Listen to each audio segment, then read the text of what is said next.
கஷ்டப்படுற நேரத்தில் உதவி செய்ய நமக்கு ஃப்ரெண்ட்ஸ் இருக்க மாதிரி நம்மளை சுற்றி இருக்க விலங்குகளுக்கும் நிறைய நண்பர்கள் இருக்காங்க. அதை தான் பார்க்க போகிறோம். This is unsigned. ஒரு நண்பன் இருந்தால்.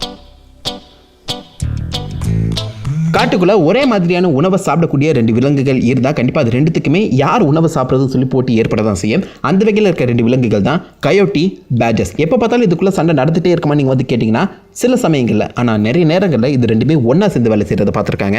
கயோட்டி வந்து பார்த்திங்கன்னா நல்ல ஸ்டாமினா, அதாவது அதிவேகத்தில் ஓடக்கூடியது. ஸோ வெளியில் ஏதாவது ஓடிச்சுன்னா அதை துரத்தி பிடிக்கக்கூடிய தன்மை இந்த கயோட்டிக்கு இருக்கு. ஆனால் பேட்ஜஸ் வந்து பார்த்திங்கன்னா குள்ளமாக இருக்கும், அதால் அதிவேகத்தில் ஓட முடியாது.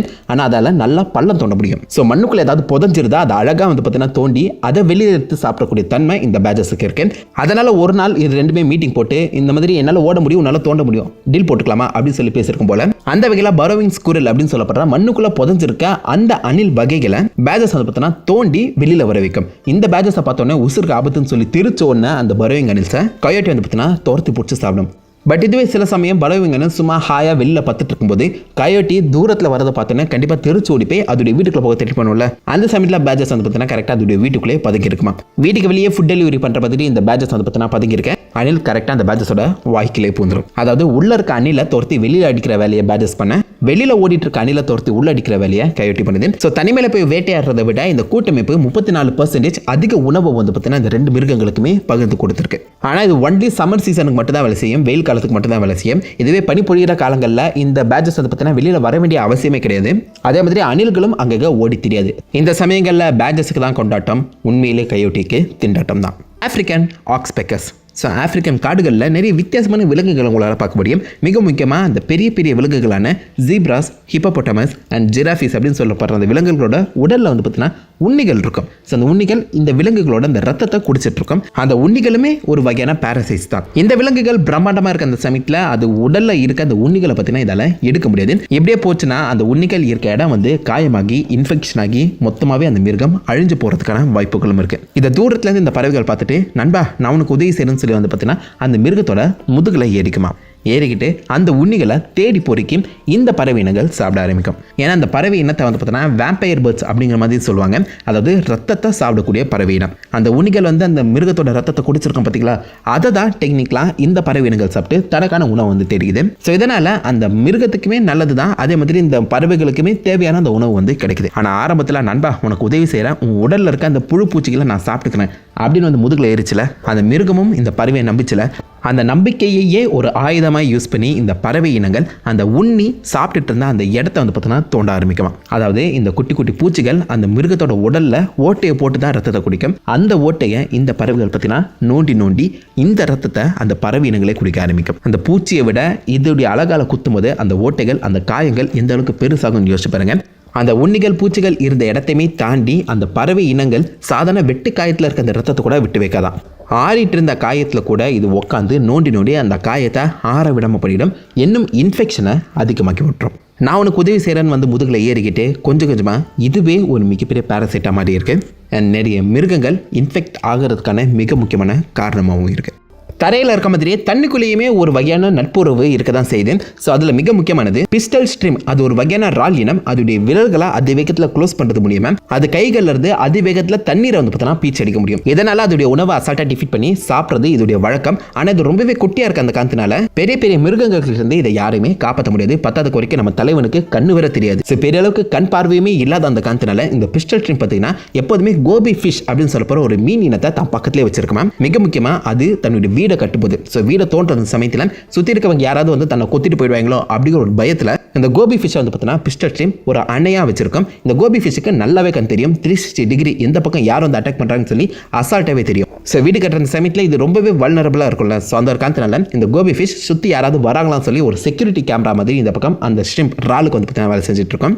அண்ட் அது கூட கம்யூனிகேட் பண்ணுற மாதிரி, அது கூட பேசுகிற மாதிரி இந்த பக்கம் ரால் தான் முன்பக்கம் இருக்க அந்த ஆண்டனாவை வந்து பார்த்தீங்கன்னா யூஸ் பண்ணுமா. ஏதாவது ஆபத்தை தூரத்தில் கோபி ஃபிஷ் பார்த்துச்சுன்னா தூரத்தில் எவ்வளோ வரா உள்ள ஓடிடலாம்னு சொல்லி இது ஒரு சிக்னல் கொடுக்க ரெண்டுமே பார்த்தீங்கன்னா அதோடைய வீட்டுக்குள்ளே போய் போதுரும். ஸோ இந்த வகையில் அந்த ஸ்ட்ரிம்பை வந்து பார்த்தீங்கன்னா அந்த கோபி ஃபிஷ் பாதுகாக்குது. ஸோ என் வீட்டை பாதுகாக்க நீ ஹெல்ப் பண்ண, அதனால என் வீட்டுக்குள்ளே நீ வந்து தங்கிக்கன்னு சொல்லி இந்த பக்கம் ஸ்ட்ரிம்ப் அந்த ரால் வந்து கோபி ஃபிஷ்ஷை தன்னுடைய ரூம்மேட்டாக மாற்றிக்கும். ஸோ வீடு கட்ட ஹெல்ப் பண்ண கோபி ஃபிஷ் இப்போதைக்கு அந்த ராலோட ரூம்மேட்டாகவே மாறி இருக்கு. ரெண்டுமே தனித்தனியாக தான் வேட்டையாடும். ஆனால் எப்பயாச்சும் இந்த ரால் வந்து பார்த்தீங்கன்னா அந்த கோபி ஃபிஷ்ஷுக்கு தேவையான உணவு வகைகளை கொண்டு வந்து கொடுக்குற மாதிரியும் காமிக்கப்பட்டிருக்கு. நண்பனை ஆக்குறது மட்டும் இல்லாமல் ஒரே ரூமில் வர அந்த ரால் தங்க வச்சிருக்கு பார்த்தீங்களா, இதுதான் உண்மையான நட்பு.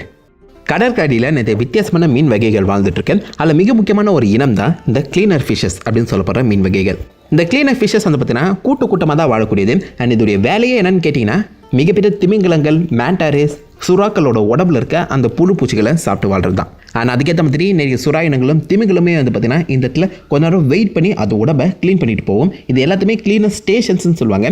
சில கிளீனர் ஃபிஷஸ் அந்த மிகப்பெரிய சுறா மீன்களோட முதுக்கு பின்னாடியே வந்து சவாரி செய்யுமா. அந்த மீன்களை அந்த சுறா சாப்பிடாதான்னு கேட்டிங்கன்னா இல்லை.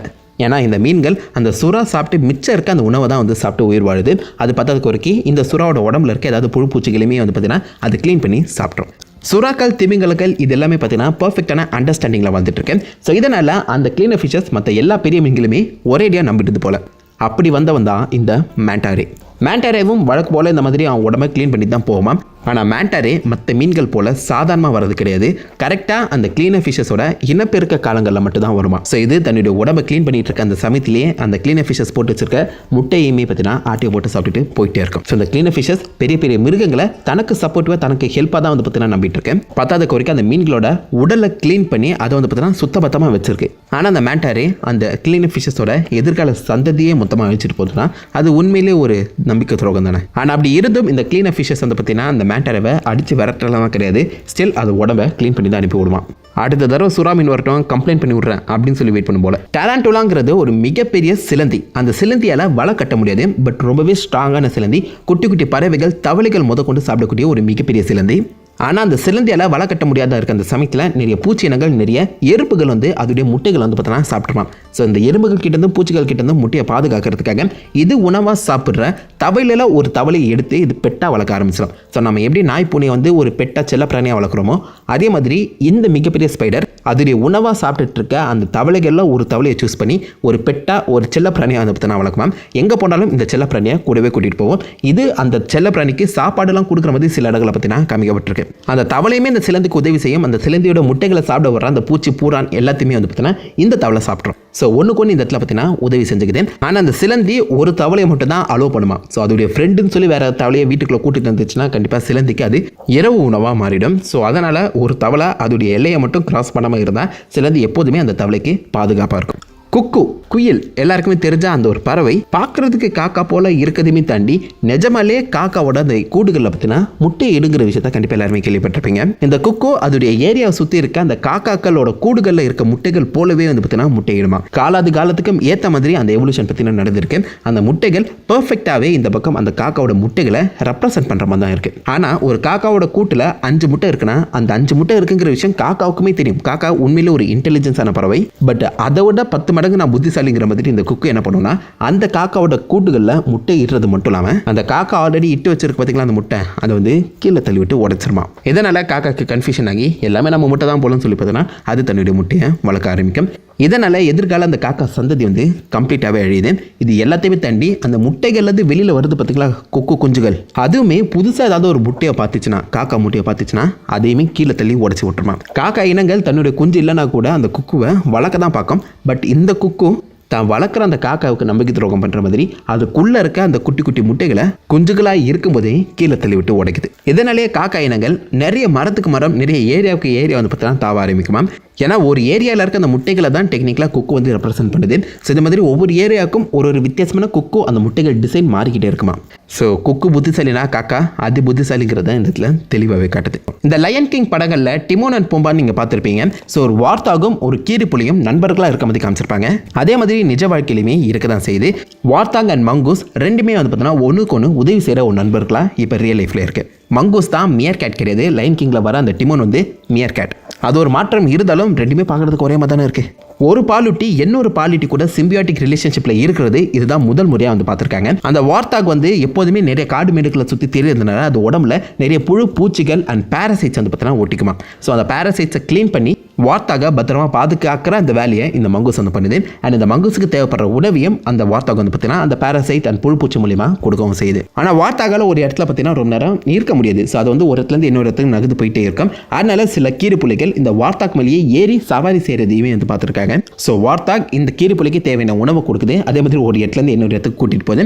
அதே மாதிரி அந்த பன்றியோட உடம்புல இருக்க உண்ணிகள் தேவையில்லாத புழுப்பூச்சிகள் எல்லாத்தையும் சாப்பிட்டு அந்த மங்கூஸ்மே இந்த பன்றிக்கு உதவி செஞ்சுட்டு இந்த மாதிரி 2 பாலூட்டிகள் முதற்கொண்டு ஒன்று உதவி செய்யுங்கிறத இதுதான் முதல் முறை பார்த்துருக்காங்க. நைல் crocodile அப்படின்னு சொல்லப்படுற அந்த எகிப்தில் வாழக்கூடிய ஒரு வகையான முதலை இனம் எப்போதுமே தான் சாப்பிட்டா அந்த பற்களை வந்து பார்த்தீங்கன்னா கிளீனாகவே வச்சுக்குமா. அது சாப்பிட்ட மாமிசத்தோட மிச்சம் மீது அதோடைய வாயில இருந்துச்சுன்னா அதிகமான பாக்டீரியா வந்து சுரந்து அது உடம்புக்கே வந்து பார்த்தீங்கன்னா மிகப்பெரிய ஆபத்தாக முடிஞ்சிடும். ஸோ அந்த ஒரு காரணத்தினால இந்த முதலை இனம் எகிப்சியன் பிளவர் அப்படின்னு சொல்லப்படுற ஒரு பறவை இனத்தை தான் ஃப்ரெண்டாக பிடிச்சிருக்கேன். இந்த முதலை தனக்கு தேவையான உணவை சாப்பிட்டு முடிச்சிட்ட அப்புறம் அதோடைய வாயை வந்து பார்த்தீங்கன்னா பான்னு திறந்து படுத்துருமா. அந்த சமயத்தில் எகிப்சியன் பிளவர்னு சொல்லப்படுற அந்த குட்டி குட்டி பறவை இனங்கள் பறந்து வந்து இதோடைய வாய் இடுக்குகளில் மாட்டியிருக்க அந்த மற்ற மாமிசத்தை வந்து சாப்பிட்டு தனக்கு தேவையான உணவு வந்து பார்த்தீங்கன்னா எடுத்துக்குது.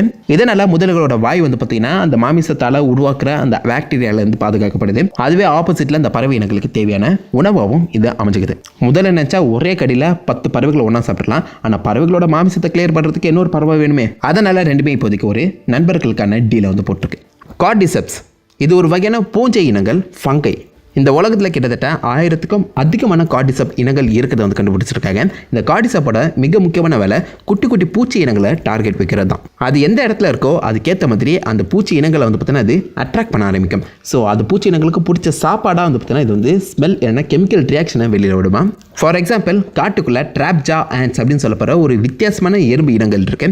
இந்த எறும்பு இனத்தை தான் பக்கம் ஈட்டுறதுக்காக அந்த எறும்பு சாப்பிட்ற அந்த உணவு போலவே இது ரசாயன மாற்றம் செஞ்சு ஸ்மெல்லை வெளிவிடும். ஸோ அந்த சமயத்தில் கரெக்டாக இந்த எறும்பு பக்கத்தில் வரும்போது இதுக்கு மேலே இருக்க அந்த பூக்கள் வெடித்து செதறி குட்டி குட்டி ஸ்போர்ஸ் வந்து பார்த்தீங்கன்னா இந்த எறும்பு மேலே படர ஆரம்பிக்கும். ஸ்போர்ஸுங்கிறது அந்த பூஞ்சை இனங்களோட விதை போல தான். ஸோ இது அந்த எறும்புகளுக்கு தெரியாது. அந்த குட்டி ஸ்போர் கொஞ்சம் கொஞ்சமாக எறும்புகளோட மூளையை தாக்க ஆரம்பிக்கும். அண்ட் அந்த இடத்துல தான் இந்த ஃபங்கை பூஞ்சை இனங்கள் எறும்பையே கண்ட்ரோல் எடுக்குது. ஸோ கண்ட்ரோல் எடுத்துட்ட அப்புறம் இந்த எறும்பு எந்த இடத்துக்கு போகணும் என்னென்ன பண்ணணும்னு சொல்லி மொத்தமாகவே அந்த பூஞ்சை இனங்கள் தான் வந்து கண்ட்ரோல் பண்ணுது. ஸோ பூஞ்சைக்கு அதிகமாக தேவைப்படுறது அந்த நல்ல ஒரு காற்றோட்டமான இடம், அது மட்டும் இல்லாமல் நல்ல ஒரு ஈரப்பதமான இடம். அந்த இடத்துல தான் இந்த பூஞ்சை இனங்கள் வளர செய்யும். ஸோ அதுக்கேற்ற மாதிரி உயரமான ஒரு பொசிஷனில் வந்து பார்த்தீங்கன்னா இந்த எறும்புகளை போற வைக்கிறது மட்டும் இல்லாமல் இந்த எறும்புகளோட வாய்களால் பக்கத்தில் இருக்க அந்த இலை தலைகளை பார்த்தீங்கன்னா சம் ஸ்ட்ராங்காக கவ வச்சிடும்.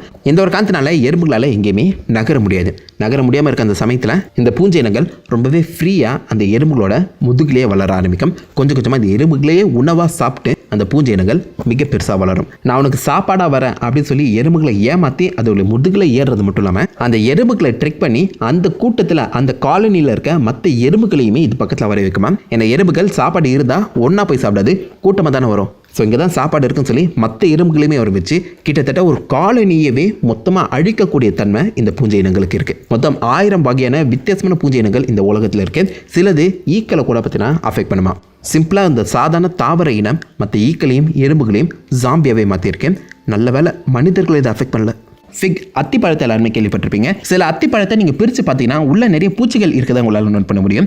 வழக்கமாக அத்திப்பழங்கள் இந்த வாஸ்ப் அப்படின்னு சொல்லப்படுற அந்த குளவிகள் கூட வந்து பார்த்தீங்கன்னா ஒட்டியில் வந்து போட்டிருக்கும். இந்த வகையான குளவிகள் பல லட்சக்கணக்கான வருஷங்களாக அத்திப்பழங்களை தான் தன்னுடைய கூடுகளாக யூஸ் பண்ணிட்டு இருக்கேன். ஏன்னா அத்திப்பழத்தோட வெளி ஓட தாண்டி உள்ள வெற்றிடமாக தான் இருக்கும். அதை சுற்றி நிறைய குட்டி குட்டி பூக்களை தான் அது வந்து மொத்தமாக கவர் பண்ணி வச்சிருக்கேன்.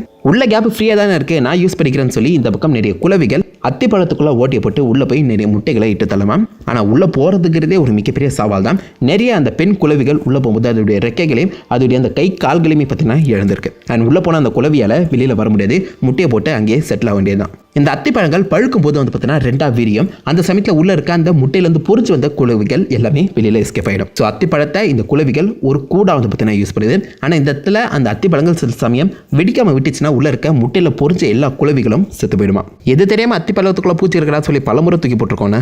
நிலத்தில் இருக்க மாதிரியே நீர்லையுமே சி அனிமனி அப்படின்னு சொல்லப்படுற ஒரு வகையான உயிரினம் இருக்கு. பார்க்கறதுக்கு அது வந்து ஒரு வகையான தாவரம் போல தான் தெரியும். அதுக்கு மேலே இருக்க பார்த்தீங்களா நீட்டா அது எல்லாமே டென்டக்கிள். எப்படி ஜெல்லிஃபிஷோட அந்த டென்டக்கிள்ஸ் தொட்டாலே விஷமா இருக்கோ அதே மாதிரி இந்த சி அனிமனியோட அந்த டென்டக்கிள்ஸுமே பார்த்தீங்கன்னா தொட்டாலே விஷம் தான். இந்த சி அனிமனி தன்னை சுற்றி இருக்க அந்த குட்டி குட்டி மீன்களை வந்து பார்த்தீங்கன்னா அந்த விஷம் மூலியமாக தாக்கி சாப்பிட்றோம். ஆனால் இதுவே பெரிய மீன்கள் வந்துச்சுன்னா அந்த சி அனிமனியை வந்து நிறைய இடங்களை சாப்பிட்றோம். அந்த ஒரு காரணத்தினால சி அனிமனி கிளவுன் ஃபிஷ்ஷை தன்னுடைய பாடி கார்டாக வச்சிருக்குன்னு சொல்லலாம். இந்த கிளவுன் ஃபிஷ்ஷால அந்த சி அனிமனி மேலே இருக்க அந்த விஷத்தை வந்து பார்த்தீங்கன்னா எதிர்த்து நிற்க முடியும். கொஞ்சம் கொஞ்சமாக அதோடைய உடம்பு சுற்றி அந்த விஷத்தையே ஒரு கவராக இதால் யூஸ் பண்ணிக்க முடியும். அண்ட் பார்க்க அழகாக இருக்கு நீங்கள் நினைப்பீங்க, உண்மையிலேயே செம்ம கோவக்கார மீன்கள்னா அது கிளவுன் ஃபிஷ் தான். இந்த சி அனிமனி பக்கத்தில் எந்த வகையான மிருகங்கள் எவ்வளோ பெருசாக இருந்தாலும் மனுஷனே பக்கத்தில் போனாலும் இந்த கிளவுன் ஃபிஷ் அதுகளை எதிர்த்து நிற்குமா, அடித்து அங்கேருந்து விரட்ட பார்க்குமா. இப்படி தனக்கு உதவி செய்கிற அந்த கிளவுன் ஃபிஷ்ஷை அந்த சி அனிமனி தான் கூடவே வந்து பார்த்தீங்கன்னா தங்க வச்சுக்கும். அதாவது அதோடைய உடலையே தன்னுடைய வீடா வந்து பார்த்தீங்கன்னா கிளவுன் ஃபிஷ் யூஸ் பண்ண ஆரம்பிக்கும். இந்த கிளவுன் ஃபிஷ்ஷுக்கு ஆபத்தாக இருக்க நிறைய இந்த ஸ்குவிட், ஆக்டோபஸ் மாதிரியான உயிரினங்கள் கிட்ட இருந்து இது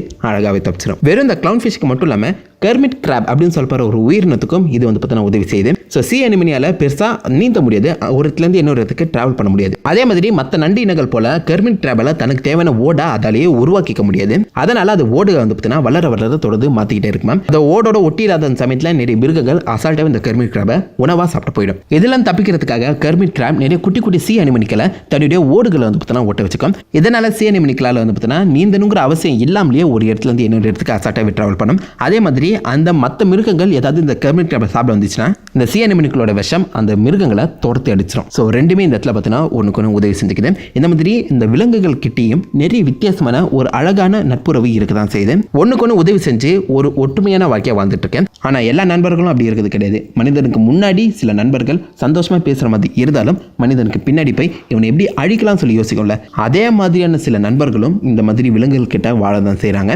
அண்ட் மனிதர்களை பற்றி பேசும்போது நாமளுமே ஒரு வகையான பாரசைட்ஸ் தானே.